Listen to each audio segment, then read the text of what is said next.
اول اینو بگم که کالج متینگن کالج دولتیه، چون که تو آلمان یه سری کالج‌های دولتی داریم با یه سری کالج‌های خصوصی که خب دولتی‌ها پول کمتری میگیرن، بعضی‌هاشون هم نمیگیرن یا خیلی کم.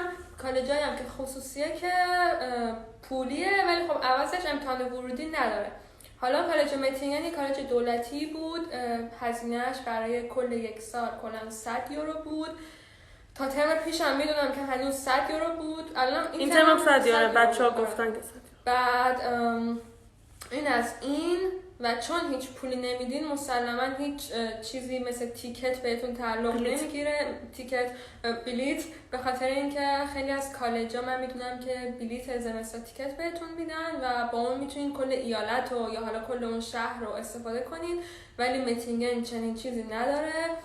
و اینکه کلا متینگن یه شهر خیلی کوچیکیه که اصلا تیکت به دردتون نمیخوره مگه اینکه بخواید شهر اطراف برین که خب باید جدا خودتون بلیت بخرید. یه نکته بگم. یه نکته‌ای که هستش اینه که انقدر این شهر کوچولوئه، این اصلا شهر نیست، روستاتوریه و انقدر این شهر کوچولوئه و انقدر جوش دوستانه است، شما اصلا ترجمه بیرون نمیرین، یعنی این ور اون ور شهر رو پیاده برین نیم ساعته. آره تو متینگن اکثرا همه دوچرخه دارن، با دوچرخه میرن این ور، ما که خب دوچرخه نداشتیم اون موقع. بعد درباره امتحان ورودیش بگم. اول درباره اینکه چجوری خودتون رو ببرین کنین برای این کالج.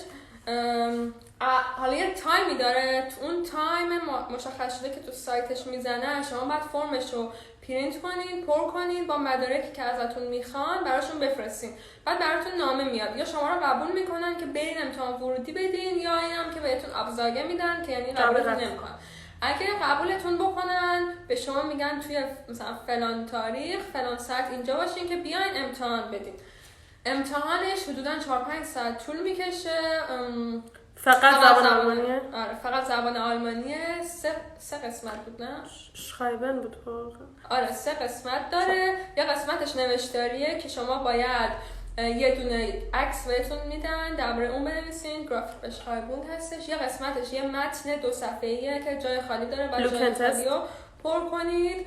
یه قسمتش هم که خب شنیداریه که یه دونه متن یه رو اینطورا تقریبا، خیلی یادم که خیلی طولانی بود، براتون پخش میکنن. دفعه اول اجازه ندارید کلا بنویسین، دفعه دوم همزمان اجازه دارید که به سوالا جواب بدین. همه سوالام تشریحیه، 4-5 خط هر کدوم جواب داره. اینکه 20 دقیقه است، یعنی قسمت حقنش لیسنینگش 20 دقیقه است، شما 20 دقیقه گوش میدین، اجازه ندارین هیچی بنویسین. این قسمت واقعا سخته، تمرین کنین برین، که من یادم اومدم از امتحان بیرون گفتم به خاطر همین قسمت کلا رد میشم.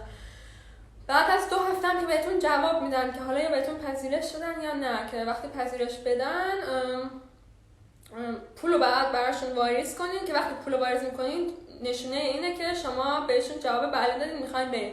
از 2 ترمی که برای زوم زمستان از 2 شروع میشه، اون یکی ترم از آخر سپتامبر نه یا اول سپتامبر، فکر کنم از اول سپتامبر شروع میشه. کلا 2 ترمه و درسایی هم که هست برای امکورس که همون برای رشته جواب قبولیش از طریق نامه است، یعنی نامه میاد واسهتون در خونه. آره براتون نامه میاد. بعد چی داشتم؟ درسایی هم که هست، یکی زیست، فیزیک، شیمی، زبان دوج. یه درس هم انتخابیه که یه ترم در میون یا ریاضیه یا چیزه یا دینیه. آره که ترم ما دینی بود. بعد انتخابیش دست خودتون نیست، انتخابیش دست کالجه. آره. یه درس دیگه هم داریم که لاتینه، اینو یادم رفت، یعنی کلا میشه 6 تا درس که 2 تا درسش ناخودیه، 4 درس دیگهش مهمه. که زیستم بگو 2 قسمته. آره خود زیستم 2 قسمته، یکی ژنتیکه، یکم نورولوژیه، که حالا بعضی موقع 2 تا استاد داریم براش، بعضی موقع یه دونه. بعد دیگه چی باید بگم؟ نحوه درس دادن معلما جوری درس میدن که شما رو واقعا واسه FSP آماده میکنن، ولی فقط جزوه های معلما و درس معلما کافی نیستش. کتابا خود کالج بهتون کتاب میده، نرین کتاب بخرین. آره خود کالج بهتون کتاب میده. بعد اینکه واسه زیست شناسیش اصلا اون کتاب و اون جزوه کافی نیست. جزوه ها هم واقعا همه معلما خودشون تو طول ترم بهتون میگن، قشنگ جزوه نویسی معمولی، قشنگ مدل مدرسه. آره مدل مدرسه هستش. اینه که الان من گفتم دینی دارم میبینم که خیلی دارین میپرسین. حالا دینیش اسمش دینیه ولی اینجوریه که کلا ترم 1 ما داشتیم و گروه بندی شده بودیم، هر چند نفر باید میمدن درباره یه دینی کنفرانس میدادن که یه دینایی کل هم بود که مطالعه نشده بودیم. آره اون یه ترمه ولی لاتین هر 2 ترم دارین و اینکه در آخر تو FSP نمیاد، تو FSP فقط اون 4 تا میاد. درباره دو چشینو بگم که اگه تستاف 4 به بالا داشته باشین، یعنی 4 تا 4 یا بیشتر یا درس های 2 و 3 داشته باشین، با این دوتا میتونین خودتون رو معاف کنین و آخرش FSP ندین. ولی تلک و نمیدونم 3 که حقشیله و اینا رو قبول ندارن، فقط تستاف و درس ها رو قبول دارن. خوابگاه تعلق میگیره؟ خوابگاه یه خوابگاهی هست تو خود کالج، نمیدونم 4 5 تا 10 تا اتاق بیشتر نداره و به خود لاتینا میدن. من تا حالا کسی غیر از لاتین یعنی آمریکایی یعنی جنوبی، سهمیه بچهای برزیل و لاتین و آمریکای جنوبی. من ندیدم که مثلا از بچهای ایرانی، عرب یا ملیت‌های دیگه تو اون خوابگاه باشن. توی متینگن اکثر خونه ها ویگه هستش که یا خونه تکی خیلی کم پیدا میشه، خیلی کوچولوه. آره خیلی کوچیکه، ولی اکثر خونه ها ویگه هستش، حالا با 4 نفر یا 5 نفر که ویگه هم اینجوریه که یه خونه است، آشپزخونه هم همون مشترکه، هر کی اتاق خودش داره. که ما اتفاقا تو ویگه زندگی میکردیم. یه سوالی که پرسیده بودین اینه که اولین شهر بزرگ نزدیکش اوزاووکه که یه سالی پرسیده بودین. مونستا. آره مونستا که دیگه خیلی دور میشه، 1 ساعت فاصله داره. 1 ساعت 55. ولی نه 1 ساعت و نیم. واسه تایم داره میره سوالا ادامه سوالا. اینو بگم کوتاه که گفته بودین کدوم از این دوتا بهتره زندگی کنین، به پیشنهاد من متینگن به خاطر اینکه بغل کالجه دیگه. بعد دیگه چی بود؟ امتحان FSP چطوری بود و در چه سطحی؟ امتحان FSP که گفتم 4 شامل چه درسی؟ زیست که ژنتیک و نورولوژی با هم میاد توی روز؟ آره توی روز. بعد فیزیک و بعدش هم دویچه، بعد 7-8 روز این وسط پاوزه دارین. بعدش امتحان شیمیه که شیمی شفاهیه. بعد فیزیکش برخلاف تصور که ما از ایران داریم که فیزیک همیشه حل سوال و حل کردنیه، بیشتر سوالا تشریحیه. یعنی مثلا میگه فیزیک اتمی رو کلا توضیح بدیم، اینجوریه که ما خیلی براش میترسیم. ولی خب برای فیزیک باید خیلی تلاش کنیم دیگه، چون استادش هم معلم هنوز اون استاده یا نه ولی چیزی که کار میکرد یه چیز بود، چیزی که تو امتحان میاد یه چیز دیگه. ولی کتابش یعنی کتاب سوالی که دستش بود و اگر شما فکر میکردین که میتونستین برین از آمازون بخرین میخریدین، همه اون سوالا رو کار میکردین، میتونستین. ولی کتابشو نمیفروشن. کتابشو میفروشن، جوابشو نمیفروشن. پاسخنامه اون کتابو نمیفروشن. حالا ولی خب الان عوض شده به هر حال. بعد زیستش هم برای ژنتیکش معمولا میگم اینا چیزایی که آخه زمان ما الان بگم فایده نداره. 2018 خب حالا سال بعد ولی خب در کل چیزی نیست که بگید نشدنیه. اگه بخونین تلاش کنین میتونین نمره بگیرین. امتحانا پشت سر همه، یعنی بینشون فاصله نیستش. مثلا امروز اینه، فردا اینه، پس فردا اینه، 3 روز پشت هم. و واسه شیمی حدودا 10 روز وقت دارین. اینو سوگل گفتش. روز امتحان شیمی هم مدیر کالج، معلمتون و یکی دیگه اینجوری نشستن ردیفی و شما قبلش بهتون 20 دقیقه زمان 40 دقیقه 20 دقیقه زمان میدن، یه ورقه پلیکوپی سوالو بهتون میدن.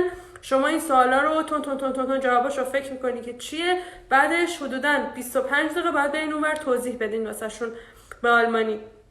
بعدش اینکه آیا اگه به عقب برمیگشتی امتحان ورودی یک کالج دیگر رو قبول میشدی و اطلاعات ارنت داشتی، بازم همین کالج رو میرفتی؟ اگه نه کدوم کالج؟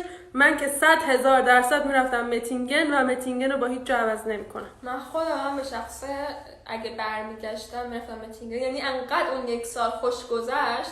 این نظر ما نیست همه بچه‌ها همه که الان اگه میگفتم برگرد متینگن دانشگاه تو همون جای ادامه بده، من واقعا حاضر بودم.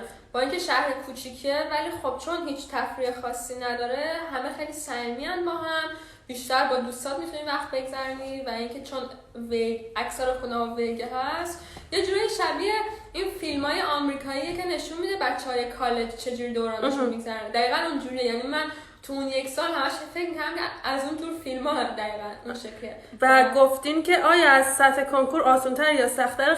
100 برابر آسان‌تره، اصلا قابل مقایسه نیست. آخه کنکور و خود استادای کنکور که 10 سال 15 سال نمیتونستن اون مبحث رو 100% بزنن. آره دیگه ماها چجوری باید بزنیم. ولی خب این چیزیه که بخونین جواب میده، نخونینم جواب نمیده دیگه. آها یه چیز دیگه هم بگم، شما کالج رو میتونین یه ترم ویداهالن کنین اگه یعنی دوباره بخونین. آره اگه امتحان رو کمتر از 4 فکر کنم بشین میتونین ویداهالن کنین. بیشتر از 4 بشین یعنی 5 بشین دیگه در یعنی رد بشین. آره اگه 5 بشین یا 4 مینوس هم بشین میتونین ویداهالن کنین و 6 ماه دیگه باید بخونین. چیزام نگفتی فور FSP؟ قبل از این که برین FSP یه فور FSP میدین که اون فور FSP مثل این مدل FSP هستش.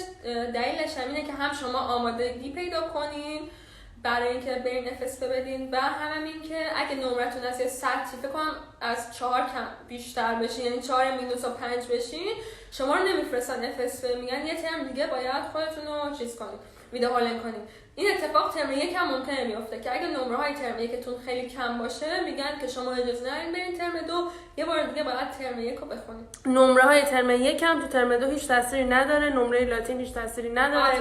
لاتین تو کارنامه میاد فقط به خاطر اینکه خیلی دانشگاه واسه پزشکی واسهشون مهمه که لاتین خونده باشه، ولی نمره نمیاد، یعنی پونکت مثبت شما با موفقیت گذروندین.